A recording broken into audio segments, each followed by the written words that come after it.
Morning वाले student. अपने पिछले कालांश के अंदर जो चैप्टर चल रहा था वो था आपका नर और मादा युग्म को उद्भिद।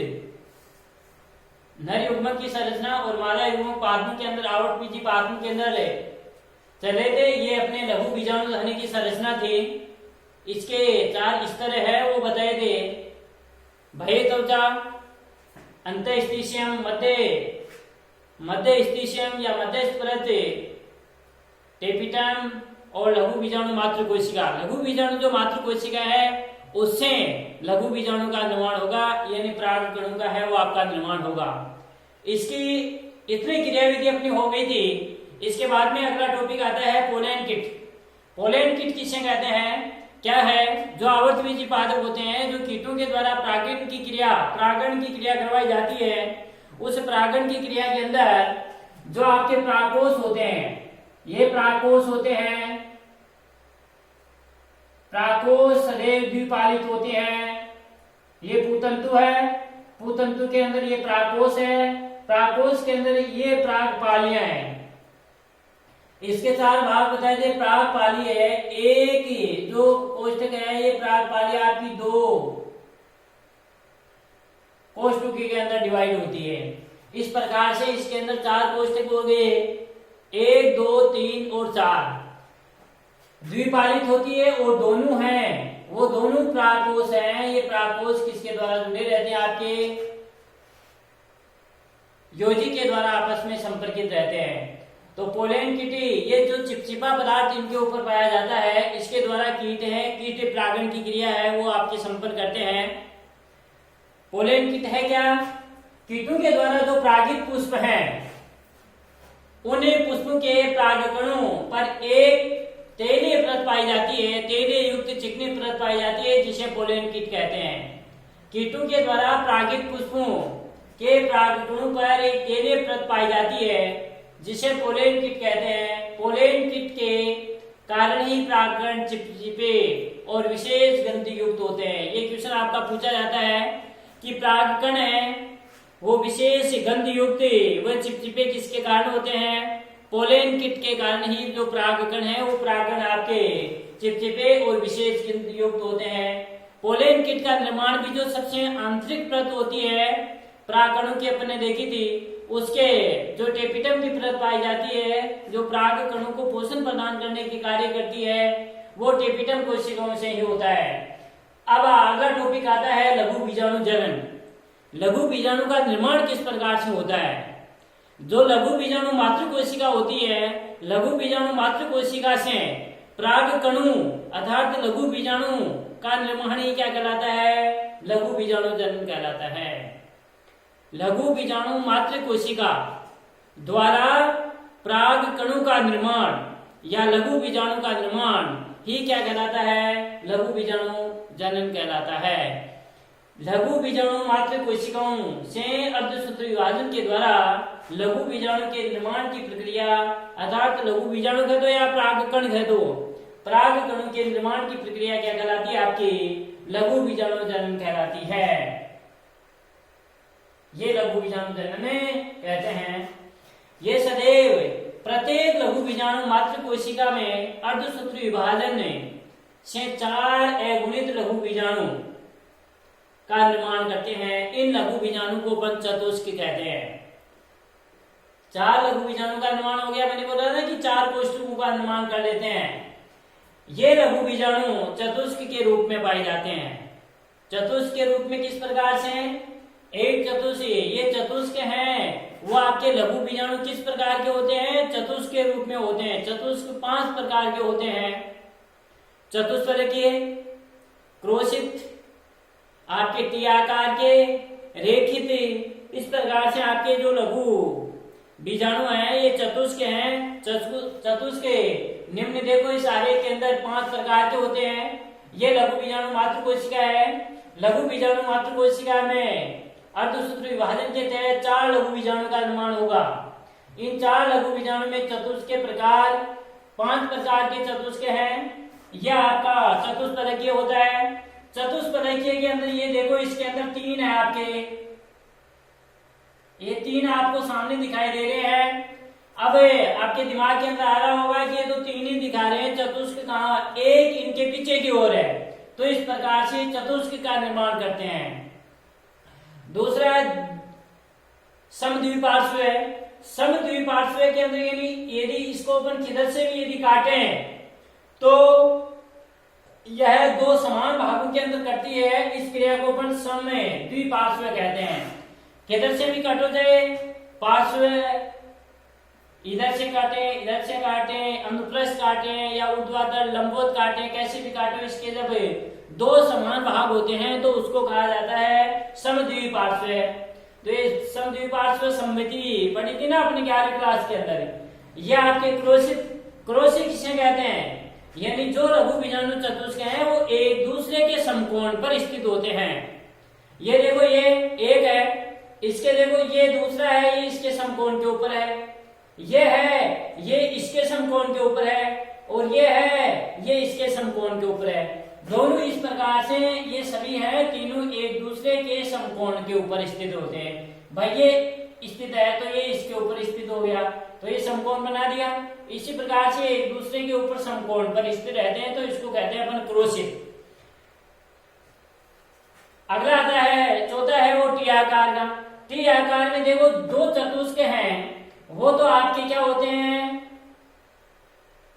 अनुप्रस्थ रहते हैं, और दो क्या रहते हैं, लंबवत। इस प्रकार से तो ये क्या हो गया, टी आकार की संरचना बन गई ना इस प्रकार की, तो इसको कहते हैं अपन टी आकार।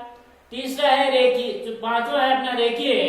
रेखीय के अंदर जो भी चतुष्क हैं वो रेखित के रूप में, चाहे आपके ये लंबवत रेखित के रूप में भी हो सकते हैं और अनुप्रस्थ रेखित के रूप के अंदर भी हो सकते हैं। इस प्रकार से भाई जैसे आपका रेखीय डायग्राम के अंदर दिख रहा है, तो यह है आपका रेखीय।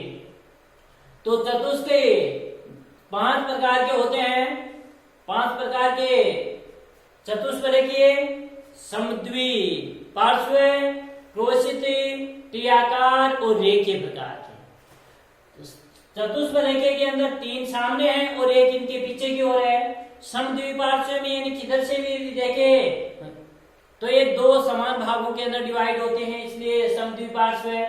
क्रोशित के अंदर यानी एक दूसरे के समकोण के ऊपर।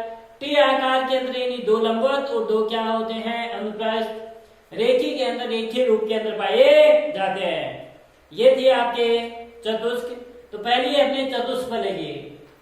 इस चतुष्क में जैसे चित्र के अंदर डायग्राम के अंदर बता दिया था, एक ओर से देखने पर ये केवल 3 ही तो लघु बीजाणु दिखाई दे रहे थे ना, लेकिन 3 नहीं है, इन तीनों के पीछे आपका चौथा पाया जाता है। इस प्रकार से चतुष्क यह अधिकांश है अपने जो द्विबीजपत्री पादप होते हैं उनके अंदर ये पाए जाते हैं। द्विबीजपत्री पादप कौन से होते हैं, यानी ऐसे पादप जिनके जो बीज हैं, बीज को यदि तोड़ते हैं तो ये दो समान भागों के अंदर डिवाइड हो जाते हैं, यानी दालनुमा संरचना जिसके अंदर पाई जाती है। जैसे आपकी चना है, मोठ है, गंवार है, ये सभी द्विबीजपत्री, मूंगफली है, द्विबीजपत्री पादप है। जबकि एक बीजपत्री आपका गेहूं है, जौ है, बाजरा है, ये सभी एक बीजपत्री पादप हैं। तो द्विबीजपत्री के अंदर ये चतुर्थ रेखीय संरचना है वो आपकी पाई जाती है। समद्विपार्श्व, समय द्विपार्श्व के, इसमें चतुष्क के चारों लघु बीजाणु एक ही तल में दिखाई देते हैं। तो इसको अपन क्या, जैसे दिखाई दिया था ना अपने डायग्राम के अंदर देखा था, ठीक है। इस प्रकार से थे चारों, किधर से भी काटे तो दो समान भाग, इधर से इधर से इधर से इधर से, तो इसको अपन समद्विपार्श्व कहते हैं। एक बीजपत्री पादप के अंदर ये समय द्विपार्श्व के जो लघु बीजाणु है वो आपके पाए जाते हैं। क्रोशित एक दूसरे के समकोण के ऊपर, इसमें दोनों लघु बीजाणु एक दूसरे के समकोण पर स्थित होते हैं। जैसे मैग्नोलिया जो पादप है इनके अंदर ये क्रोशित लघु बीजाणु पाए जाते हैं। टी आकार में यानी दो लंबवत होते हैं। इसमें चतुष्क के दो लघु बीजाणु अनुप्रस्थ तथा दो लघु बीजाणु लंबवत, यानी अनुप्रस्थ तो ये दो तो अनुप्रस्थ और दो क्या रहते हैं आपके लंबवत, इस प्रकार से। तो ये टी आकार का निर्माण होता है। जैसे एग्जाम्पल है एरिस्टोलोकिया के अंदर ये टी आकार के लघु बीजाणु पाए जाते हैं। अगला है रेखिक। सभी लघु बीजाणु एक रेखीय क्रम में विन्यासित होते हैं। जैसे आपके अनुप्रस्थ भी हो सकते हैं और लंबवत भी हो सकते हैं। इस प्रकार से जब पाए जाते हैं तो इनको अपन क्या कहा जाता है, रेखिक कहा जाता है। जैसे हेलोफिला के अंदर इसी प्रकार का आपका पाया जाता है। ये क्वेश्चन है कि लघु बीजाणु चतुष्क क्या होते हैं, चतुष्क कितने प्रकार के होते हैं, इसे समझाइए। अपने पढ़ लिए 5 प्रकार के होते हैं। लघु बीजाणु में के मध्य केलोज के द्वारा निर्मित एक भित्ति होती है। इस भित्ति के केलेज एंजाइम के द्वारा विघटन होने से लघु बीजाणु चतुष्क से मुक्त हो जाते हैं एवं लघु बीजाणु का आकार गोलाकार हो जाता है। इस अवस्था में ये प्रागकण प्रागणे कहलाते हैं, प्रागकणे कहलाते हैं। प्रागकण एक तो प्रागण होता है और एक प्रागण। प्रागण तो किसे कहते हैं, कीटों के द्वारा प्रागकणों का अंडा से होता है जो जायांग होता है, जायांग वाले वर्तिकाग्र के ऊपर पहुंचने की क्रिया क्या कहलाती है, प्रागण की क्रिया कहलाती है। तो इनको अपन प्रागकण कहते हैं। आग जो केलोट्रोपिस पादप है, इसके अंदर ये एक विशिष्ट संरचना जिसको अपन पिंडी या पोलेनियम का निर्माण करते हैं। बहुबीजाणुता देखो, एक चतुष्क में जब 4 से अधिक लघु बीजाणु उपस्थित होते हैं तो उसको अपन बहुबीजाणुता कहते हैं। एक चतुष्क है, एक चतुष्क में यह है और इसमें जब 4 से अधिक जो लघु बीजाणु है वह उपस्थित होते हैं, प्रागकण है वह उपस्थित होते हैं, तो उसको अपन क्या कहते हैं, बहुबीजाणुता कहते हैं। नाम में ही है, इसे बहुबीजाणुता कहते हैं। जैसे प्रागपिंडी आग के अंदर पाए जाते हैं। आग है ना, आग अपने केलोट्रोपिस पादप, ये आग उस आग के अंदर इस प्रकार से पाए जाते हैं, इसको अपन प्रागपिंडी कहते हैं। प्राकोष का स्फुटन। प्रागकोष परिपक्व होने के बाद में प्राकोष का स्फुटन होता है। प्राकोष का स्फुटन देखो आपका, ये स्फुटन जब परिपक्व प्राकोष होते हैं तो वो पक जाते हैं, तो उसके बाद में उसकी भित्ति फटती है और फटने के बाद में जो प्रागकण है वो प्रागकण उससे बाहर निकलते हैं। प्रागकण बाहर निकल करके फिर वो प्रागकण है, प्रागकण किसके ऊपर जाते हैं, वर्तिकाग्र के ऊपर जाते हैं। परिपक्व प्राकोष की भित्ति के फटने की प्रक्रिया को प्राकोष का स्फुटन कहते हैं। परिपक्व प्राकोष पकने के बाद में तो फटेंगे, फटने की प्रक्रिया और प्राकोष फटेंगे, स्फुटन होगा, तो स्फुटन के तहत प्राकोष के स्फुटन से क्या बाहर निकलेंगे, प्रागकण, लघु बीजाणु, प्रागकण, प्रागकण का बाहर निकलना। प्राकोष के स्फुटन में अंतःस्थितिम की औष्ठ जो कोशिकाएं सहायक होती हैं। प्राकोष का स्फुटन निम्न विधियों के द्वारा होता है। पहला है अनुप्रस्थ स्फुटन। अनुप्रस्थ स्फुटन होगा, प्राकोष का अनुप्रस्थ स्फुटन भी होता है, जैसे तुलसी के अंदर होता है। दूसरा है लंबवत स्फुटन। लंबवत स्फुटन है वह आपका, जैसे आपका धतूरा है, धतूरा के अंदर जो स्फुटन होता है प्राकोष का, वो लंबवत स्फुटन होता है। इस प्रकार के स्फुटन में प्राकोष की पालियां प्राकोष अक्ष के अनुप्रस्थ स्फुटित होती हैं, जैसे तुलसी है, ब्रह्मी है, इनके अंदर आपका क्या पाया जाता है, अनुप्रस्थ स्फुटन पाया जाता है। दूसरा लंबवत। लंबवत के लिए जैसे मैंने अभी बताया धतूरा है, इनके अंदर आपका लंबवत स्फुटन पाया जाता है। इस प्रकार के स्फुटन में पालियां लंबवत स्फुटित होती हैं। जैसे मानो ये आपकी प्राकोष की पाली है, प्राकोष पाली है, तो ये प्राकोष पाली जो स्फुटित होती है तो ये स्फुटित जब इस प्रकार से होती है, फटती है, सीधी फटती है, तो इसको अपन लंबवत स्फुटन कहते हैं। अनुप्रस्थ स्फुटन जिस प्रकार से अनुप्रस्थ जैसे ऐसे यदि फटती है तो उसको अपन अनुप्रस्थ कहते हैं। जैसे धतरा और कपास के अंदर आपका लंबवत स्फुटन पाया जाता है। छिद्र में स्फुटन, इसमें प्राकोष की शीर्ष पर एक या दो छिद्र बन जाते हैं। प्राकोष का जो शीर्ष वाला भाग होता है इसके ऊपर छिद्र बन जाते हैं और नाम में ही है, और इन छिद्रों से जो परागकण है वो परागकण जब बाहर निकल जाते हैं तो उसको अपन छिद्र में स्फुटन कहते हैं। जैसे मकोई पादप के अंदर पाया जाता है। अगला है कपाटीय स्फुटन। कपाटीय स्फुटन, कपाटीय स्फुटन, प्राकोष में एक या अधिक कपाट बन जाते हैं तो उसको अपन कपाटीय स्फुटन कहते हैं। जैसे बारहवीं के अंदर ये कपाटीय स्फुटन है वो आपका पाया जाता है।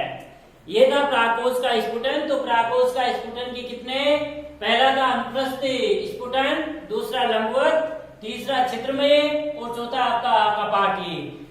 अनुप्रस्थ स्फुटन जैसे आपका तुलसी के अंदर पाया जाता है, लंबवत है धतूरा कपास, और आपका छिद्रमय स्फुटन है वो मकोई पादप के, कपाटीय स्फुटन है वो बारहवीं के अंदर आपका पाया जाता है। अब नरी युग्मकोद्भिद यानी अंकुरित पराग कण को, जो परागकण है, परागकण जब अंकुरित होता है तो उसको अपन क्या कहते हैं, नरी युग्मकोद्भिद कहते हैं। परागकण का अंकुरण होना ही क्या कहलाता है, नर युग्मकोद्भिद कहलाता है। जो वर्तिकाग्र होती है, इस वर्तिकाग्र के ऊपर देखो इधर ध्यान दो, ये वर्तिकाग्र होती है, चित्र अपने पहले भी बनाया था, ये वर्तिकाग्र है। इस वर्तिकाग्र के ऊपर यहाँ पर देख लो, यहाँ पर जब कोई परागकण आ गया, किसी भी कीट के द्वारा हो या पतंग के द्वारा हो, कैसे भी वायु के द्वारा हो या जल के द्वारा हो, कैसे भी जब परागकण इसके ऊपर आ जाता है तो इसके ऊपर आकर के फिर जैसे ही इसका अंकुरण होना प्रारंभ होगा तो उस समय नर युग्मकोद्भिद का निर्माण होना, नर युग्मक का निर्माण होना शुरू हो जाएगा। यहाँ से ये आने के बाद में देखो ये चिपचिपा वर्तिकाग्र होती है, चिपकने के बाद में यहाँ पर आपकी पराग नलिका का निर्माण होगा। किसका निर्माण होगा, पराग नलिका का। इस पराग नलिका के निर्माण के बाद में इसमें दो प्रकार के नर युग्मक बनेंगे। नर युग्मक कितने बनेंगे, दो नर युग्मक का निर्माण होगा, जो अपन संरचना के अंदर अगले चैप्टर के अंदर पढ़ेंगे। नर युग्मक में एक नर युग्मक है वो आपका अंडकोशिका को सलियत करेगा, और दूसरा नर युग्मक है वो किसको, केंद्रीय जो कोशिका होती है, ध्रुवीय कोशिका है, उसको आपको सलियत करेगा। उसको इसी प्रकार से पादपों के अंदर दो बार निषेचन की क्रिया होती है, इसलिए इसको दोहरा निषेचन कहते हैं। तो नर युग्मकोद्भिद लघु बीजाणु पराग कण नर युग्मकोद्भिद पीढ़ी की प्रथम कोशिकाएं होती है। नर युग्मक जनन, नर युग्मक का निर्माण, जैसे मैंने अभी बताया कि दो नर युग्मक बनते हैं, तो इन नर युग्मक का निर्माण है वो किस प्रकार से, लघु बीजाणु में नर युग्मकों के बनने की प्रक्रिया नर युग्मक जनन कहलाती है। जो लघु बीजाणु था, लघु बीजाणु का निर्माण हो गया, उसमें जो नर युग्मक बनेंगे उन नर युग्मकों के निर्माण की प्रक्रिया नर युग्मक जनन कहलाती है। सर्वप्रथम लघु बीजाणु का केंद्रक समसूत्र विभाजन के द्वारा दो असमान केंद्रों का निर्माण करता है। नर युग्मक है वो दो असमान केंद्रकों का निर्माण होता है। यही है, देखो मानो अपन डायग्राम आगे, ये कोशिका है, इसमें यह आपकी रिक्तिका है, ये नर लघु बीजाणु है। इस लघु बीजाणु का केंद्रक यह है, इस केंद्रक में समसूत्र विभाजन होगा, और समसूत्र विभाजन के तहत दो असमान युग्मक बनेंगे, दो असमान युग्मक बनेंगे। इन युग्मों में से दो में से देखो आपका एक युग्मक है, ये तो कोशिका भित्ति की ओर चला जाता है, इस भित्ति की ओर आ जाता है। भित्ति की ओर जो केंद्रक जाता है उसको अपन जननिक कोशिका कहते हैं। कौन सी कोशिका? जननिक कोशिका कहते हैं। और जो कोशिका द्रव्य केंद्र होता है उसको अपन कायिक कोशिका कहते हैं। क्या कहते हैं? कायिक कोशिका। ये जननी की कोशिका है, इसी के द्वारा ही नर युग्मक का आपका निर्माण होगा। इससे दो नर युग्मकों का आपका निर्माण होगा। ये तो रिक्तिका होती है, ये तो कह रहे हैं मतलब कायिक, और ये क्या है? जननी कोशिका है। ये जननी कोशिका है, ये आपका नर युग्मक का कार्य करेगा। डायग्राम देखो आगे है। सर्वप्रथम लघु बीजाणु का केंद्रक समसूत्री विभाजन के द्वारा दो असमान केंद्रकों का निर्माण करता है। जैसे छोटा केंद्रक जो भित्ति के समीप स्थित होता है, इसे अपन जननी केंद्र कहते हैं। जो भित्ति के पास में था ना, उसको तो क्या कहते हैं? जननी केंद्र। और जो आपका दूसरा जो बड़ा केंद्रक होता है वो कोशिका द्रव्य में उपस्थित होता है, इसे अपन कायिक केंद्र कहते हैं। क्या कहा जाता है? कायिक केंद्र कहते हैं। धीरे धीरे दोनों केंद्रकों के चारों ओर कोशिका द्रव्य एकत्रित होकर सघन हो जाता है। इस क्रिया में दो असमान आकार की कोशिकाएं बन जाती हैं। कायिक केंद्रक वाली कोशिका को कायिक कोशिका तथा जो जननी कोशिका है उस वाली कोशिका को जननी कोशिका कहते हैं। यह जो कायिक कोशिका अभी मैंने डायग्राम बनाया, जो कायिक कोशिका थी उसको तो कायिक, और जो जननी वाली कोशिका थी उसको अपने जनन कोशिका कहते हैं। जननी कोशिका के केंद्रक में एक समसूत्री विभाजन होता है, जिससे दो केंद्रकों का निर्माण होता है। इन केंद्रकों दोनों केंद्रकों को अपन नर युग्मक कहा जाता है। मैंने अभी बताया ना कि दो युग्मक बनते हैं, दो नर युग्मक बनते हैं, जिसको अपन नर युग्मक कहते हैं। ये देखो एक अब नर कोशिका है, इसमें ये केंद्रक है। इस केंद्र का समसूत्री विभाजन हुआ, यहाँ इसका समसूत्री विभाजन हुआ। समसूत्री विभाजन के तहत दो असमान युग्मक बने। इनके अंदर देखो ये एक आपका है जिसको अपन कायिक केंद्र कहते हैं, और ये दूसरा है जिसको अपन जननी केंद्र कहते हैं। धीरे धीरे इन दोनों केंद्रकों के कोशिका द्रव्य एकत्रित हो जाता है, जिससे एक कोशिका बनी। ये कोशिका अपनी जनन कोशिका कहलाती है, और ये दूसरी कोशिका अपनी, ये दूसरी कोशिका अपनी कायिक कोशिका कहलाती है। भाई दोनों की ओर कोशिका द्रव्य है वो आपका एकत्रित हो जाता है, जिसके कारण से ये है वो जनन कोशिका और ये है आपकी कायिक कोशिका का निर्माण हो जाता है।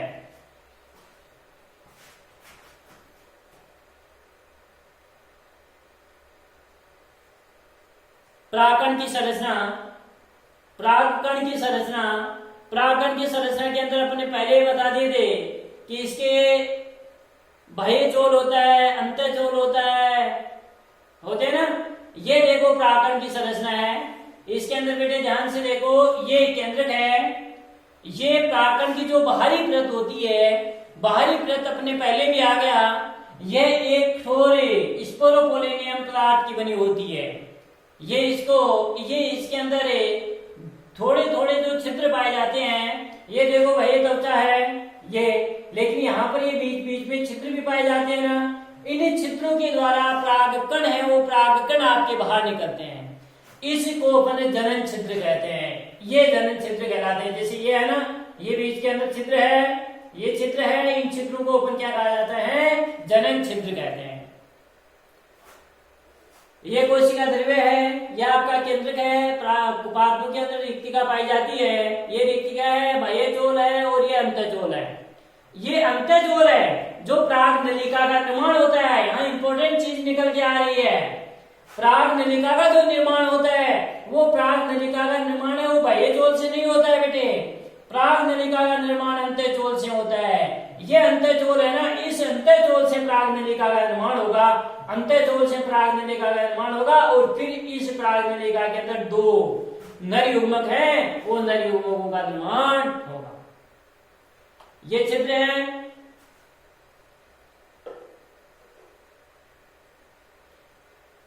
तो इस प्रकार से यानी सबसे बाहरी परत है जिसको अपन बाह्य चोल कहते हैं। फिर अंतःचोल है। ये क्वेश्चन पूछा जाता है कि बाह्य चोल किसकी बनी होती है? स्पोरोपोलेनियम की पदार्थ की बनी होती है। प्राग नलिका का निर्माण किस चोल के द्वारा होता है? अंतःचोल के द्वारा। ये अंतःचोल है ना, इस अंतःचोल के द्वारा प्राग नलिका का निर्माण होता है। और फिर इससे प्राग नलिका के अंदर नरयुग्म का निर्माण होता है। नरयुग्म कितने बनते हैं पादपों के अंदर? 2 नरयुग्म का निर्माण होता है। प्रत्येक लघु बीजाणु अर्थात परागकण एक केंद्र की और द्विस्तरीय होता है। देखो बेटे, कोई जरूरी नहीं है, केंद्र का आपका एक है इसमें यहाँ पर, और स्तर कितने हैं इसमें?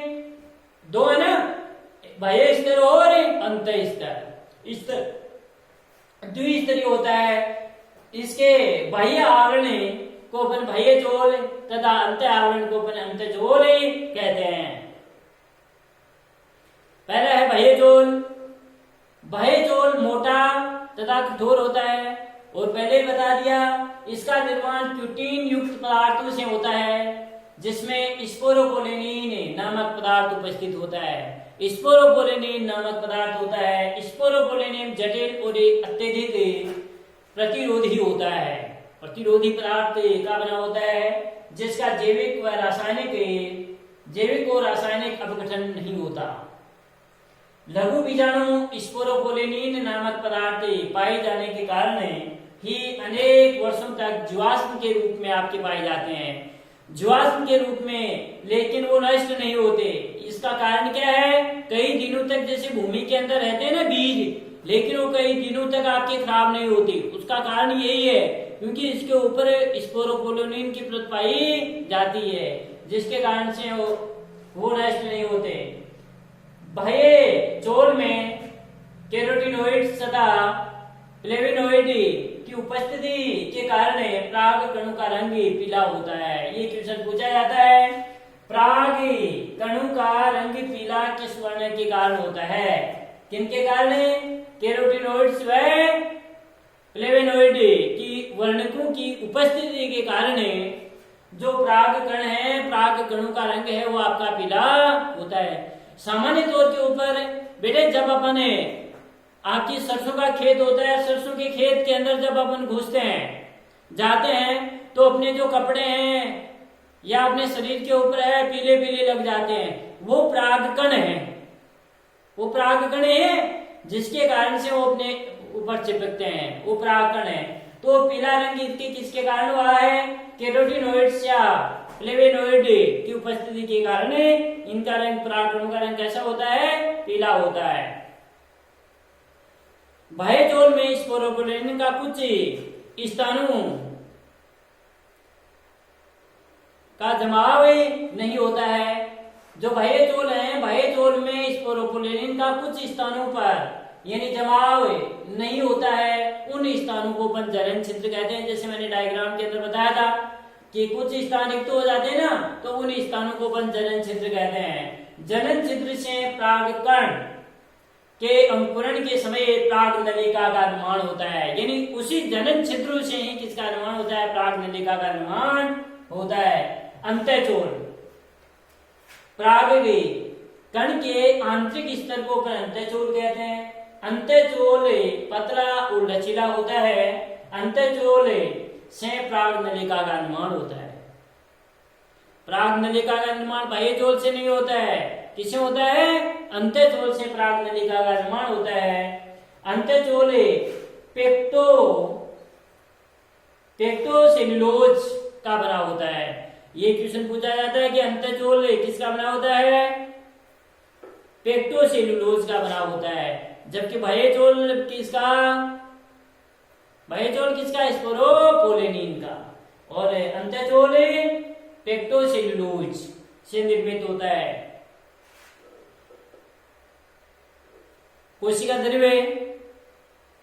में एक अगुणित केंद्र पाया जाता है, जिसमें असंतृप्त वसा आपकी घुली रहती है। अब पराग नलिका का निर्माण कैसे होता है?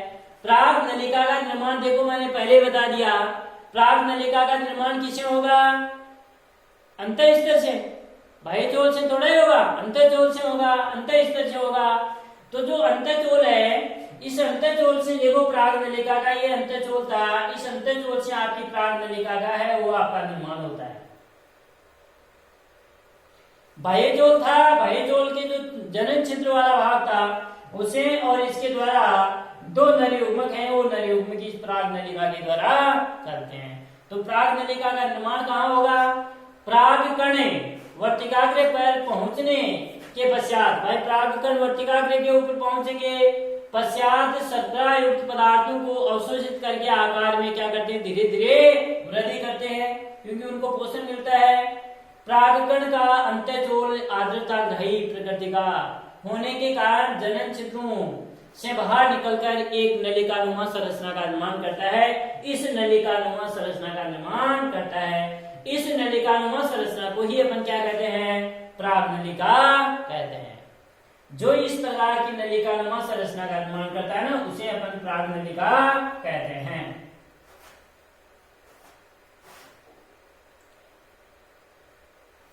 प्राग नलिका में उपस्थित जननी केंद्रक में एक समसूत्र विभाजन के द्वारा दो केंद्रकों का निर्माण होता है।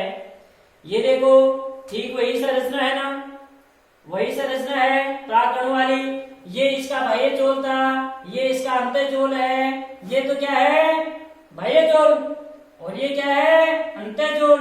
ये देखो जननी केंद्रक है, इस केंद्रक में ये अंतःचोल के अंदर प्राग नलिका का निर्माण हो रहा है, ये प्राग नलिका का, और इसमें दो नलियुग्मक, एक और दो नलियुग्मकों का निर्माण होता है। प्राग नलिका में उपस्थित जननी केंद्र में एक समसूत्र विभाजन के द्वारा दो केंद्रकों का निर्माण होता है, जिसे अपन नलियुग्मक कहते हैं। ये नलियुग्मक है। अब जब निषेचन की क्रिया होगी, एक केंद्रक होगा वो तो अंडकोशिका को निषेचित करेगा, और दूसरा जो है वो आपका द्विध्रुवीय कोशिका को संलेपित करता है। इस प्रकार से इसको दोहरा निषेचन कहते हैं। ये था अपना प्राग नलिका का निर्माण। क्वेश्चन आपका इसमें से 1 नंबर का ये पूछा जाता है कि प्राग नलिका का निर्माण किस चोले प्रागकण के किस चोल के द्वारा होता है? अंतःचोल के द्वारा। अंतःचोल किसका बना होता है? पेक्टोसेलुलोज का। बाह्यचोल किसका बना होता है?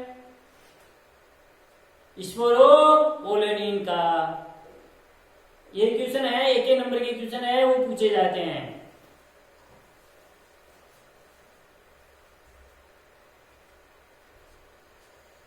इसके बाद में अगला जो चैप्टर है, आगे का जो क्लास है वो अपन अगले क्लास के अंदर पढ़ेंगे। Thank you.